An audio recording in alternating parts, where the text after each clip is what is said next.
Bonjour et bienvenue dans cette nouvelle capsule vidéo. Aujourd'hui, nous allons nous intéresser aux solutions acides et basiques. Une solution aqueuse est un mélange d'eau et de composés solubles dans cette dernière.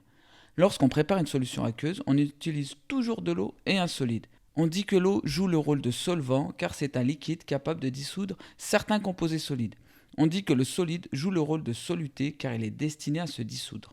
Une eau salée, une eau sucrée sont des solutions aqueuses. L'acidité est une notion qui nous est familière car de nombreux aliments et boissons sont acides.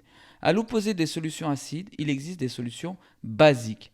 Voici quelques exemples de solutions acides du quotidien. Le vinaigre, le jus de citron, la tomate, les agrumes. Il est plus difficile pour nous de comprendre ce qu'est une solution basique car les aliments et boissons ne le sont presque jamais. On trouve plutôt des solutions basiques parmi les produits d'entretien comme l'eau de javel ou les détergents. Commençons par quelques notions de cours. Le pH est un nombre qui indique si une solution est acide ou basique et avec quel degré, faiblement ou fortement. Le pH est une des rares grandeurs chimiques à ne pas posséder d'unité.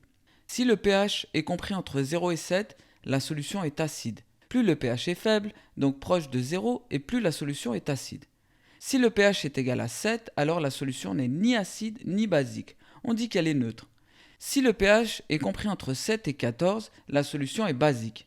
Plus le pH est élevé, donc proche de 14, et plus la solution est basique. Toutes les solutions aqueuses contiennent des ions hydroxydes de formule OH- et des ions hydrogènes de formule H+.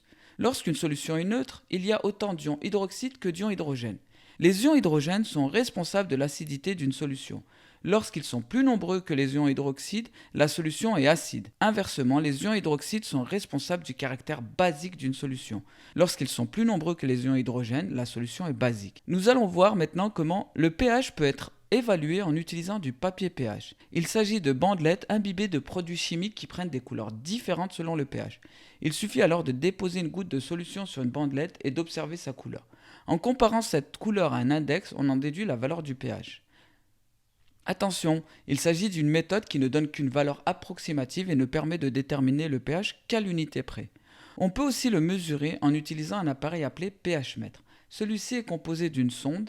Après avoir plongé cette sonde dans une solution, le pH-mètre affiche la valeur du pH. Cet appareil permet une mesure rapide et précise, en général au dixième près. Une dilution consiste tout simplement à ajouter de l'eau dans une solution aqueuse. Elle fait donc augmenter la proportion de solvant par rapport à celle des solutés. Si l'on dilue une solution acide, la solution devient moins acide. Son pH augmente et se rapproche de 7. Si l'on dilue une solution basique, la solution devient moins basique. Son pH diminue et se rapproche de 7. D'une manière générale, que l'on dilue une solution acide ou basique, le pH se rapproche de 7. Quelques petites remarques. La dilution d'une solution acide fait augmenter son pH, mais celui-ci ne peut devenir supérieur à 7, car l'eau ajoutée n'est pas basique. Inversement, la dilution d'une solution basique fait diminuer son pH, mais celui-ci ne peut devenir inférieur à 7 car l'eau ajoutée n'est pas acide non plus. Lorsqu'on mélange une solution acide ou basique à de l'eau, il faut prendre des précautions. Comme pour toute manipulation de produits potentiellement dangereux, il faut utiliser des gants, des lunettes de protection et une blouse. Il est préférable d'ajouter la solution acide dans l'eau et non le contraire, car l'eau, au contact d'une grande quantité d'acide, peut provoquer un échauffement plus ou moins violent qui projette des gouttelettes d'acide. Cette dernière mesure de précaution concerne surtout des solutions très acides. On parle d'acide concentré. C'est tout pour aujourd'hui. J'espère que vous avez trouvé cette vidéo utile. À la prochaine!